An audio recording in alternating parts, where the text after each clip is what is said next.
Buenas noches, antes de nada me presento, mi nombre es Iván Cabrera Lascano, alumno del Unitec, y vengo a entregar mi video del trabajo final. Bueno, más bien serían las conclusiones. Y la primera pregunta que abordaremos en este tema será, ¿por qué es para mí importante la materia de introducción al estudio del derecho? Para mí es la materia introductoria de varias que tenemos más importante que hay.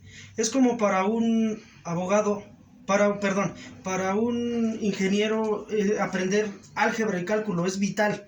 Si no aprendemos lo que es bien todo lo que es la introducción al estudio del derecho, nos sería imposible, igual que a un ingeniero, seguir avanzando en dicha carrera de derecho. Pregunta número 2. ¿Por qué es importante conocer los diversos tipos de derecho?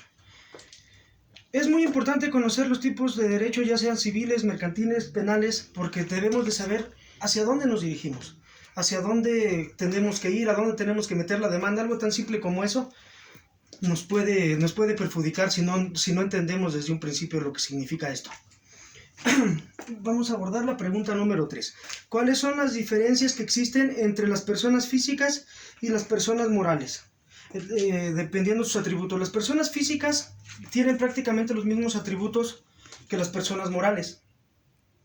Las personas físicas tienen nombre, las personas morales tienen una razón social. Las personas morales tienen capacidad, las personas físicas también. La única diferencia muy citada es que no tienen estado civil. Esa sería la única diferencia que yo podría encontrar, aunque metiendo un poco de mi propio ser, cuando dos empresas se unen, es muy parecido a un matrimonio, ¿no? Eso es lo único que podría agregar a esto, aunque no sé si tenga razón.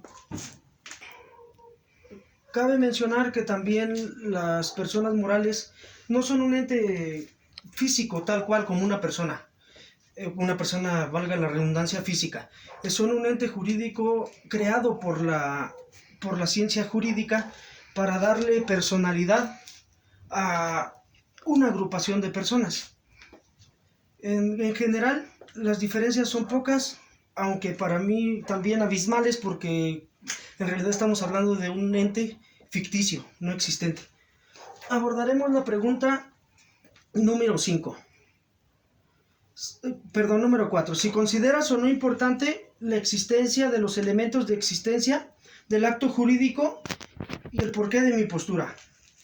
Los elementos de existencia son muy importantes, muy importantes, porque no puedes vender algo que no existe. No puedes vender un departamento si realmente no tiene existencia.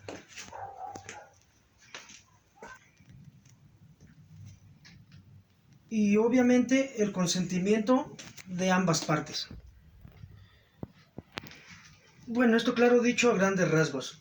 Abordaremos la pregunta número 5. Si consideras o no importante la existencia de los elementos de validez del acto jurídico y el porqué de tu respuesta. Los elementos de validez para mí son tan importantes como los de existencia, o hasta, bueno, en la vida jurídica hasta un poco más, ya que hay muchas personas que se aprovechan de la ignorancia, se aprovechan de su vasto conocimiento y hacen firmar contratos muy injustos a ciertas personas. Entonces, este tipo de ¿cómo se le puede decir? Y son muy importantes estos elementos de validez, ya que así de cierta forma puede defenderse de un contrato amañado a las personas. Abordaremos la pregunta número 6. Si consideras idóneo que el Poder Supremo de la Federación, por medio de los 3 poderes que existan, señalando cada uno de dichos poderes y el porqué de tu exposición. Antes que nada mencionar que los poderes de la Federación son legislativo, ejecutivo y judicial. El primero, el ejecutivo, es de vital importancia, ya que no ha existido un estado sin el poder ejecutivo de alguien, ya sea a grandes o medianos rasgos o con el poder que se le pueda dar. Sería muy arriesgado dejar a un solo poder, el ejecutivo, manejar las cosas. que él tenga el poder de todas las decisiones. Sería muy, muy complicado, pero gracias a eso existe su contrapeso, que son el poder legislativo, que en nuestro país son la Cámara de Senadores y de Diputados. Aunque también esto para mí tiene una desventaja, ya que aunque algunas reformas más bien que quiera hacer un presidente sea buena, si la Cámara de Diputados y la de Senadores está amañada o son del partido contrario simplemente para llevar la contraria, van a decir que no, obviamente. Entonces ahí es donde los contrapesos no funcionan como deberían. Y tercero, el Poder Judicial, pues no puede haber una federación sin Poder Judicial, sin alguien que pueda darle poder a las normas. La única objeción que le pondría a este poder es claramente la corrupción que existe en ciertos niveles. Los ricos realmente no pisan la cárcel. Eso es la única objeción que yo le podría encontrar.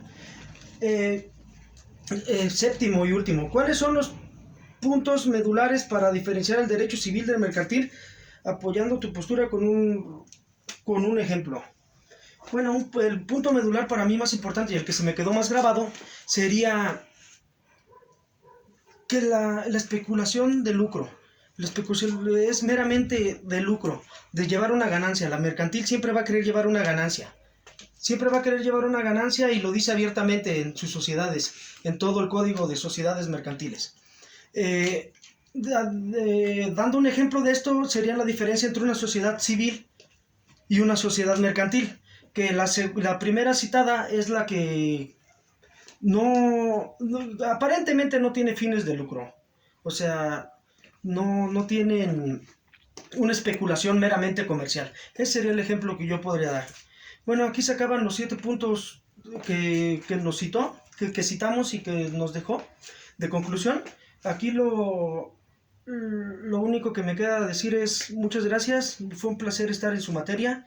Me encanta su forma de dar las clases, aunque a veces la verdad estábamos un poquito así de tarea, pero yo sé que es para que entiendamos muy bien las cosas. Y se lo repito otra vez, muchas gracias, profesor.